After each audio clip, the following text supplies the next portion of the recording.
Vamos por favor a Isaías 59.2. Aquí está. Isaías 59.2. Dice, pero vuestras iniquidades han hecho división entre vosotros y vuestro Elohim, y vuestros pecados han hecho ocultar de vosotros su rostro para no oír. El Eterno no puede oír nuestras oraciones cuando estamos en pecado. Y no es que no, más bien no es que no escuche nuestras oraciones, sino que no hay una congruencia entre nuestra dependencia de Él y pedir algo que realmente necesitamos. La misma palabra dice que Adonai aborrece la oración de quien no oye la Torah, de quien no presta y ejerce la Torah. Esto lo encontramos en Proverbios 28.9. Vamos a Proverbios 28.9. El que aparta su oído para no oír la Torah, y esta palabra de oír no solamente es escuchar un sonido, sino es, por supuesto, se refiere a Mishmoa. ¿Sí? Mishmoa, no sé por qué no está aquí en el Strong, pero Mishmoa viene de Shema, y Shema es oír y obedecer. Lo que has oído, ¿sí? Lo pones por acción. Eso es Shema en el hebreo. De ahí viene este término Mishmoa. Entonces lo que dice es, aquel que aparta, que no escucha la Torah y la ejerce, su oración también es abominable. Y esto no quiere decir que el Eterno tengamos un creador muy estricto o no amoroso. Más bien, que el Eterno no puede participar donde hay pecado. Por eso es importante que caminemos en un proceso de santidad. Por eso es importante entender que Yeshua, con su sacrificio, nos ha justificado de todos nuestros pecados pasados para poder entrar en una nueva relación, en un nuevo estado de vínculo con nuestro Padre Celestial. ¿Sí? Entonces, hay una separación entre el hombre y el Creador. Por eso necesitamos ahora salvación, necesitamos redención. ¿Sí? Cuando pecamos, estamos construyendo una vida sin Elohim. Y ya sabemos por las Escrituras que pecado, primera de Juan 3.4, pecado es infracción de la Torah, es tener una vida sin Torah. Vivir en pecado, ¿sí? También implica ignorar nuestro propósito de ser imagen y semejanza del Eterno, tener una vida en anomía. Anomía significa anarquía sin ley, ¿sí? Y eso, por supuesto, como lo hemos comentado, trae consecuencias. Una vida donde no hay una vida con propósito o propósitos vanos, una vida donde no hay satisfacción, donde no hay este shalom, ¿sí? Shalom que sobrepasa todo entendimiento, no solamente paz, sino prosperidad, salud, bienestar. Estamos sumergidos en la esclavitud del mundo que nos llena de estrés, nos llena de trabajo, nos afanamos por circunstancias que no podemos controlar, ¿sí? Porque tenemos aquellos que practican el pecado, que su vida prácticamente se desenvuelve en la iniquidad, pues es una vida donde no hay Elohim, donde no está el Creador, ¿sí? Hacía la pregunta, ¿cuántos de nosotros hemos visto cómo el mundo las personas parece que están muertas en vida o pueden tenerlo todo a nivel material, pero no hay una satisfacción plena porque les falta algo muy importante, su conexión, su reconciliación, hacer teshuvah, es decir, regresar a su relación con el Eterno. ¿Sí? Necesitamos ordenar nuestras vidas y por eso estamos en este caminar. ¿Sí? Hay muchas personas que basan su vida en recompensas materiales, en el trabajo. Toda su atención está en el trabajo, toda su atención está en objetivos materiales, cuando Yeshua es muy claro que nuestra atención debe estar puesto en el reino de Elohim, que es la vida eterna, edificar, vivir para la eternidad. ¿Sí? Entonces, ¿qué es lo que sucede o lo que vamos a ver a continuación aquí en el pasaje de Génesis 3? Es evidente que el Creador sabe que el ser humano tiene una incapacidad de obedecer sus mandamientos y por lo tanto nos va a otorgar un redentor. ¿Sí? Él sabe nuestra necesidad que tenemos de redención. ¿Sí? Y por eso es a partir de la primera porción de la Torá que nos muestra el Padre Celestial la promesa de otorgarnos a aquel que va a darnos shalom con el Eterno, aquel que nos va a dar nuevamente una restauración de nuestro vínculo con Adonai. Y el día de hoy tenemos la oportunidad de aprender acerca de este Redentor y especialmente no en el Brit Hadashah, sino desde la Torah, ¿sí? Y bueno, ese es uno de los objetivos también de estos estudios que estamos haciendo, de encontrar al Mesías Yeshua, ¿sí? El Mesías dentro de la Torah. Y aquí vamos a ver que después del pecado, justo después de que el hombre ha pecado, Adán y Eva comieron del fruto prohibido, el Eterno da una promesa maravillosa de redención para librarnos del pecado y regresarnos o restaurarnos a la luz de la Torah, ¿sí? Entonces aquí es lo que vamos a ver a continuación, la necesidad de un redentor. Y por eso este estudio se llama así, la necesidad de redención, ¿sí? Así que vamos a ver una de las primeras profecías. No es la primera profecía, sería la segunda profecía mesiánica dentro de esta porción de Bereshit. Vamos a ver la segunda, más adelante vamos a revelar cuál es la primera. En esta porción de Bereshit se nos brinda una gran profecía mesiánica en este capítulo 3 de Génesis. Fue dada justo después de que el hombre cayó en pecado. El Eterno nos promete con esta profecía que nos va a dar un redentor, el Mesías, por supuesto, que va a restaurar todas las cosas al plan original y al plan original, con el plan original me refiero a las cosas como eran antes de que el hombre cayera en pecado, ¿sí? Entonces, ¿qué acabamos de leer? El pecado fue influido, fue motivado por la serpiente y bueno, ¿qué es lo que hace ahora el Eterno? Da una declaración. La escritura le llama maldición, se puede entender como una consecuencia para la serpiente. Entonces, ¿dónde estábamos? Versículo, vamos a leerlo desde el 13. Ok, desde el 13 está bien. Génesis 3:13. Entonces Adonai Elohim dijo a la mujer, ¿qué es lo que has hecho? Y dijo la mujer, la serpiente me engañó y comí. Adonai Elohim dijo a la serpiente, por cuanto esto hiciste, maldita serás entre todas las bestias y entre todos los animales del campo, sobre tu pecho andarás y polvo comerás todos los días de tu vida. Mucha atención en el versículo 15. Génesis 3:15, y pondré enemistad entre ti y la mujer, y entre tu simiente y la simiente de la mujer, la simiente suya. Esta te herirá en la cabeza y tú le herirás en el calcañar, ¿sí? Y bueno, este punto es medular para el estudio que vamos a compartir sobre la necesidad de un redentor.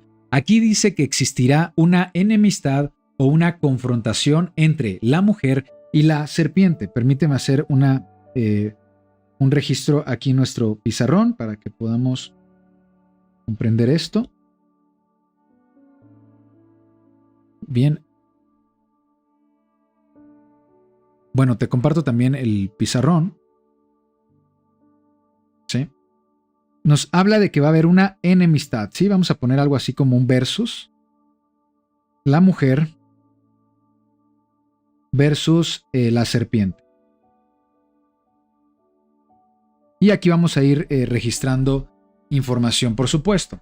Existirá entonces una confrontación, una hostilidad, una enemistad entre la mujer y la serpiente, específicamente entre la descendencia, la simiente de la mujer. Déjame ver. Un momento, por favor.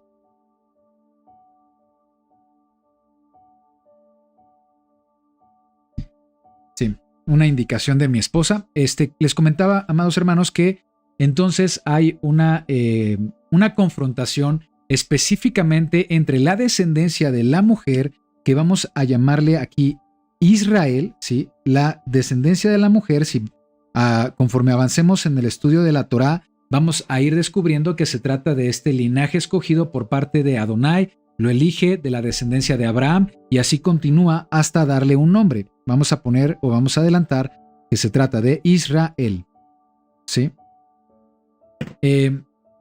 Y la descendencia de la serpiente es básicamente la maldad, ¿sí? Que hay en el mundo, los hombres que deciden desobedecer al Eterno. La serpiente va a actuar contra el Eterno a través de seres humanos que van a rechazar la voluntad del Eterno. La palabra simiente puede ser entendida como una palabra plural o también una palabra singular. Es decir, simiente puede ser un grupo de personas, como en este caso Israel, pero también puede entenderse para un solo individuo. Si esto lo comprendemos de manera plural, la simiente de la mujer se refiere a un grupo de personas que serán elegidas por parte del Eterno para establecer su pacto. El Eterno tomará de ese linaje para transmitir su voluntad, y vemos que es algo que el Eterno quiso hacer con Israel a lo largo de la historia del Tanaj. El Eterno ya tenía en mente a Israel cuando concluyó la creación, y esto lo podemos demostrar también a través de algo maravilloso que son las letras equidistantes. Si nos regresamos aquí a la Torá, vamos aquí a la Torá, amados hermanos, pero me voy a regresar a Génesis 2, ¿de acuerdo? Génesis 2, vamos a leer qué dice ahí en Génesis 2, vamos a regresarnos. Génesis 2 nos dice: fueron pues acabados los cielos y la tierra y todo el ejército de ellos. Es como un versículo que concluye todo lo que se leyó en el Génesis 1, ¿sí? Donde de manera general se menciona o se describe la creación a lo largo de 6 días hasta llegar al séptimo día, y dice aquí 2.1. Génesis 2.1: fueron pues acabados los cielos y la tierra y todo el ejército de ellos, y acabó Elohim en el día séptimo la obra que hizo, y reposó el día séptimo de toda la obra que hizo. Sí, es aquí donde encontramos el principio de Shabbat, de poder descansar, reposar de nuestras actividades en el día séptimo. Pero quiero que nos enfoquemos en algo muy interesante. La palabra Israel ya está aquí, en el hebreo, ya se encuentra aquí en el hebreo. No sé si pueda observarse que voy a ir señalando con el cursor una parte. Vamos a ver. Eso que acabo de leer en hebreo es lo siguiente. Vamos a ver si puedo. Sí, ahí está. ¿Sí? Y quiero que me ayudes a contar lo siguiente. Cada 7 letras aparece la palabra Israel. Tenemos la primera letra, la vamos a contar desde aquí, ¿sí? Y dice Israel. La letra Yud es la primera letra de la palabra Israel. Luego contamos 1, 2, 3, 4, 5, 6, 7. La segunda letra es la letra Shin, la segunda letra de la palabra Israel. 1, 2, 3, 4, 5, 6, 7. La letra Resh, que es la tercera letra de la palabra o el nombre Israel. 1, 2, 3, 4, 5, 6, 7. Aleph, que es la cuarta letra de la palabra o el nombre Israel. Y solamente nos falta la letra Lamed, es la L en el nombre Israel. Contamos 1, 2, 3, 4, 5, 6, 7. Lamed.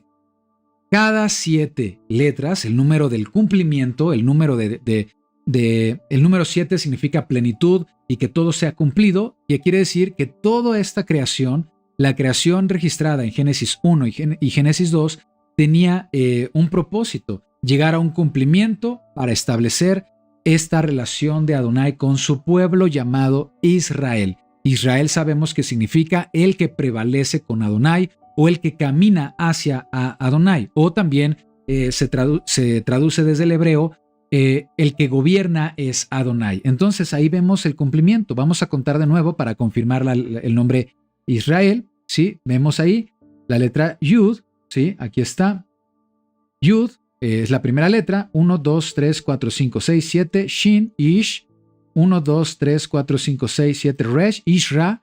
1, 2, 3, 4, 5, 1, 2, 3, 4, 5, 6, 7. Ishra. Y solamente nos falta Lamed. 1, 2, 3, 4, 5, 6, 7. Lamed. Israel. Israel ya aparece a través de las letras equidistantes desde la primera porción de la Torá. Bueno, vamos a regresar aquí a lo que estábamos comentando. ¿Sí? ¿Cómo restauro esto? Sí, para que veamos el texto completo. Muy bien. Bueno, ahí estamos. Entonces, Israel ya estaba en el plan de Adonai desde el inicio. Un pueblo escogido, un pueblo santo, obediente a su voluntad, que caminan o que caminarían con Adonai, que se esforzarían junto con Adonai. Por otro lado, la simiente de la serpiente, aquí está en el pizarrón, la simiente de la serpiente son aquellos que quebrantan los mandamientos de Elohim, los que rechazan a Elohim. pero también la palabra simiente puede entenderse como un singular, es decir, aplicado a un individuo. Por lo tanto, la descendencia de la mujer hace también referencia a un individuo, especialmente si Israel falla en su propósito. Y ese individuo, por supuesto, es el Mesías. En el judaísmo se ha interpretado que este pasaje nos habla de el rey Mesías. En el judaísmo se le conoce así esta profecía mesiánica de Génesis 3:15, el rey Mesías. Por lo tanto, la simiente de la mujer también hace referencia al rey Mesías. Va a ser muy interesante también si leemos cómo Génesis 3:15 está expresado en el Targum Neofiti. ¿Te acuerdas del Targum Neofiti? En el estudio pasado comentamos que el Targum o los Targumim son textos muy antiguos que son la traducción de la Torá hebrea a el idioma arameo, porque son herramienta de enseñanza. Los judíos, antes de que Yeshua viniera a la tierra, ya se encargaban de transmitir Torá a la población en general, especialmente después de la dispersión, donde la población ya era común que tuvieran el idioma arameo. Y lo especial de estos Targumim arameo es que nos revelan la manera del pensamiento hebreo antes del Mesías Yeshua. Veamos lo que el Targum Neofiti nos dice al respecto.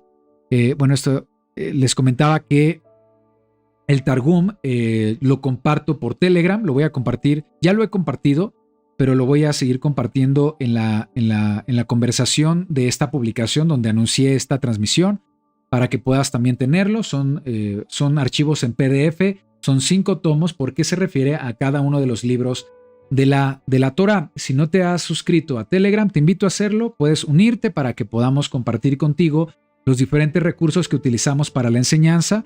Además, que podemos ser retroalimentados entre todos los hermanos que ya se encuentran registrados en Telegram. Actualmente somos 2,208 suscriptores en Telegram y leyendo los comentarios hay grandes aportaciones de hermanos que seguramente ya están más avanzados que un servidor en el conocimiento de las raíces hebreas y en el conocimiento de la Torá. Así que los invito para que sean partícipes también de toda esa conversación que se genera en Telegram, ¿de acuerdo? Y ahí están. Bueno, les comentaba, amados hermanos, que aquí en el Targum Neofiti quiero compartirles cómo es que estas palabras que acabamos de leer se leen en el Targum. Quiero ver cómo lo puedo compartir. Ahí está, sí. Bien, entonces vamos por favor a el capítulo 3. Ahí está, capítulo 3, pero es el versículo 15. Veamos lo que nos dice.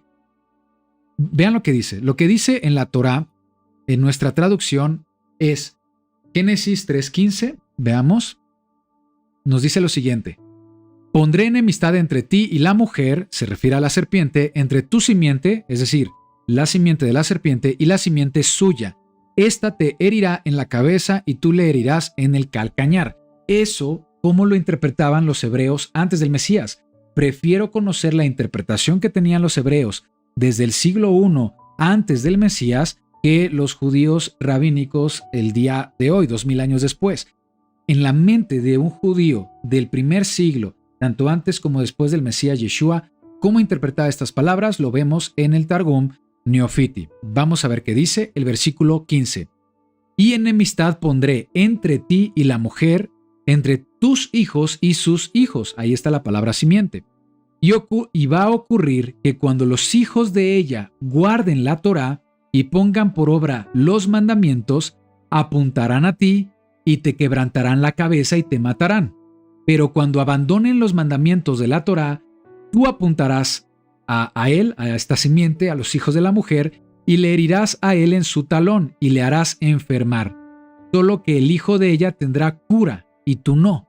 Es decir, que el daño que la simiente de la mujer hará con la serpiente, pues es aplastarle la cabeza, mientras que la serpiente solamente va a herir el calcañar, que se ha traducido o se ha interpretado como el talón de la simiente. En otras palabras, la herida en el talón no es mortal, pero aplastar la cabeza de la serpiente sí es mortal. Dice aquí, solo que el hijo de ella, de la simiente de la mujer, va a tener cura. ¿Cuál será nuestra cura? Y tú no. La serpiente no tendrás remedio.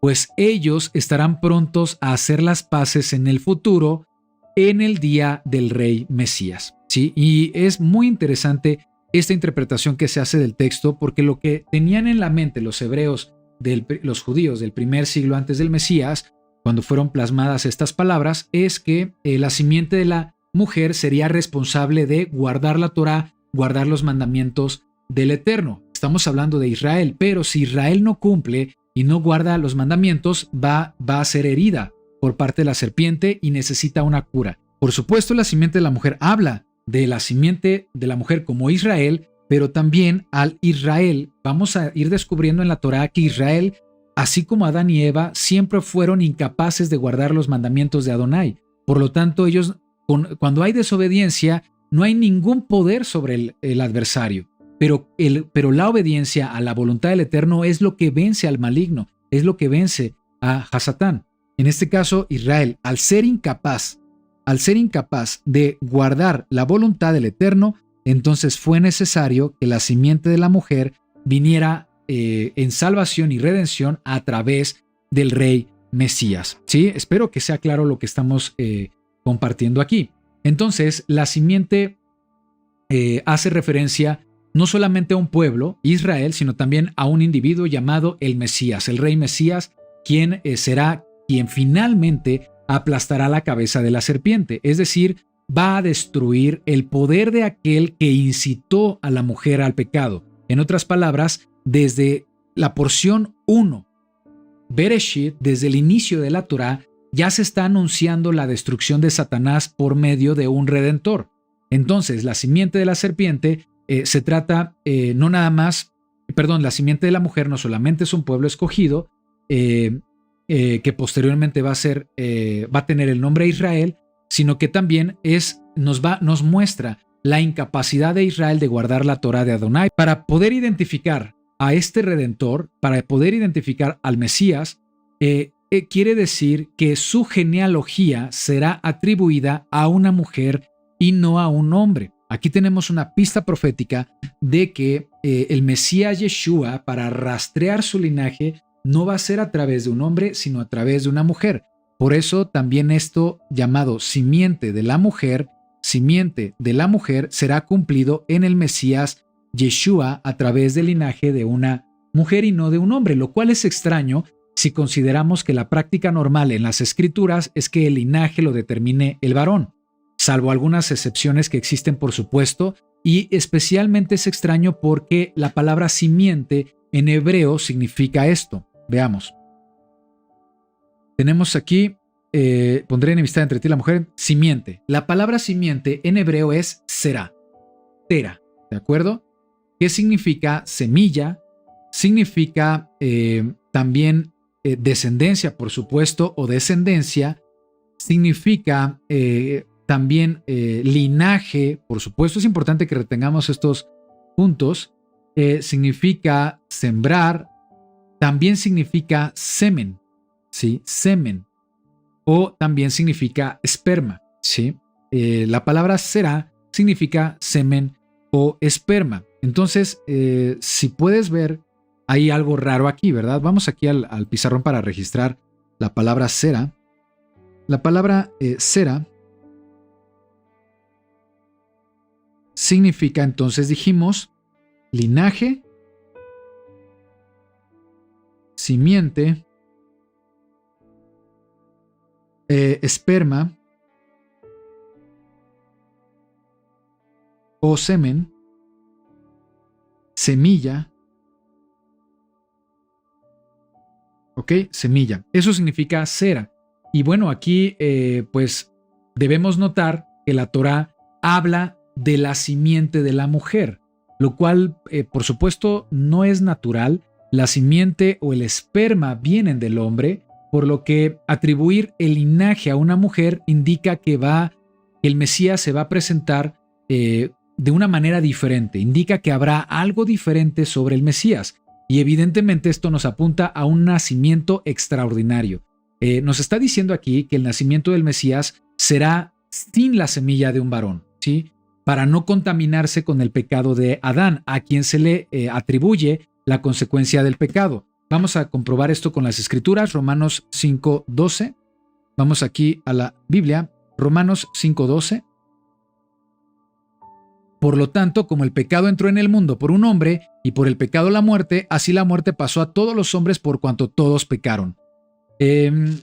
Pues antes de la Torá había pecado en el mundo, pero donde no hay ley, no sin culpa de pecado. Bueno, vamos a quedarnos con esta afirmación. El pecado entró en el mundo por un hombre, por Adán, ¿sí? Y por el pecado la muerte, así la muerte pasó a todos los hombres por cuanto todos pecaron. Y algo que también quiero aclarar, por supuesto, es que esta perspectiva de que la mujer es culpable por el pecado, en el sistema religioso existe esta idea de que la mujer es impura, de que la mujer no obedece o está orientada al pecado.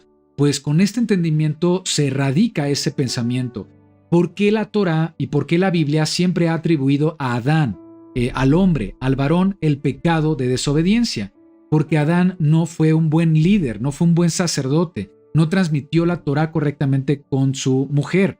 Recordemos que Adonai dijo: no comerás del árbol, pero tal como vimos las palabras de Eva, también añadió mandamientos de hombre. Por eso Adán es el culpable de ese pecado, y es un pecado no solamente de desobediencia, sino también de añadir a la palabra del Eterno. Entonces, ¿ahí quién es el responsable? El varón, es el hombre, no la mujer, pero históricamente se le ha atribuido a la mujer el pecado y la culpa por ese pecado original. Pero esta idea, amados hermanos, nace de la enemistad que hay entre la mujer y la serpiente. Lo declaró el Eterno.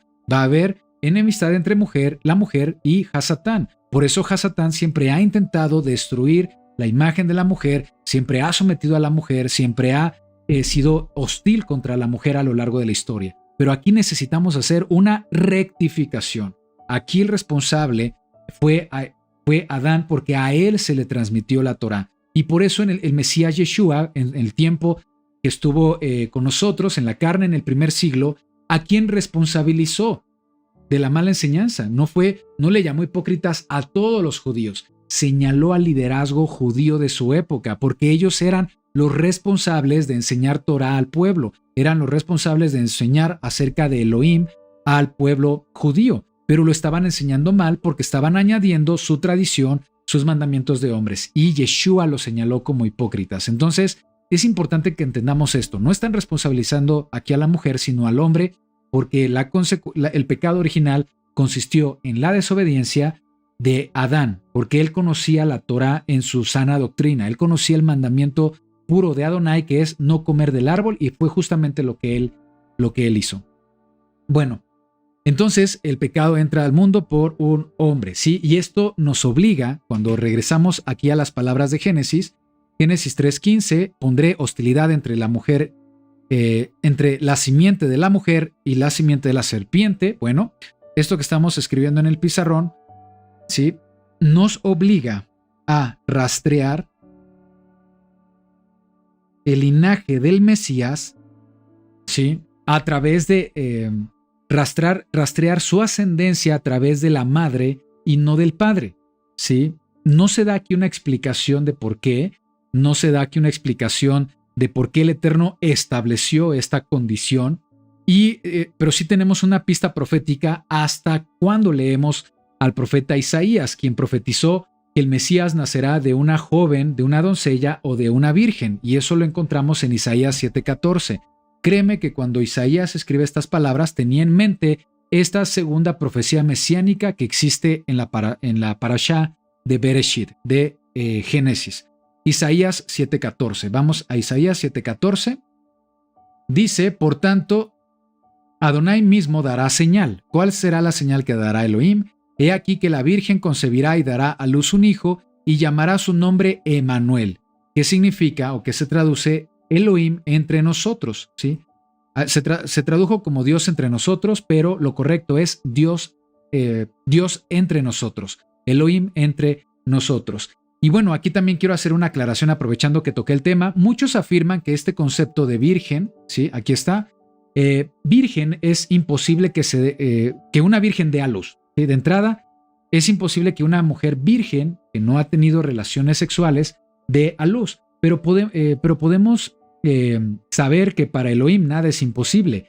si creemos que Elohim creó el mundo de la nada, ciertamente podemos también estar seguros de que Elohim puede hacer a un lado las leyes naturales para sus propósitos. Y recordemos que esto ya ha sucedido en la Biblia, en el Tanaj.